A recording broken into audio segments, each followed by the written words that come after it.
Good afternoon. અત્યારે વાગ્યા છે 3:30 અને વાડીએ જોરદાર વરસાદ પડે છે. અમારા કરિયાણામાં પણ પાણી ભરાઈ ગયા છે. આજ સવારનો વરસાદ ચાલુ છે. ત્યાં બેસી અને સાઉન્ડ ચેક કરે છે.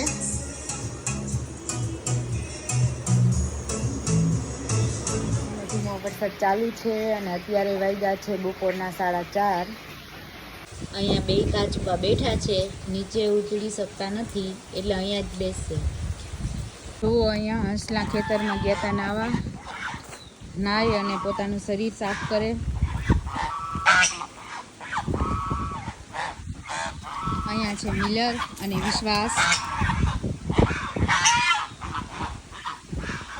તો હંસલા અને બે કૂતરા વધારે પડતા હારે જ રહીએ, બાજુમાં જ.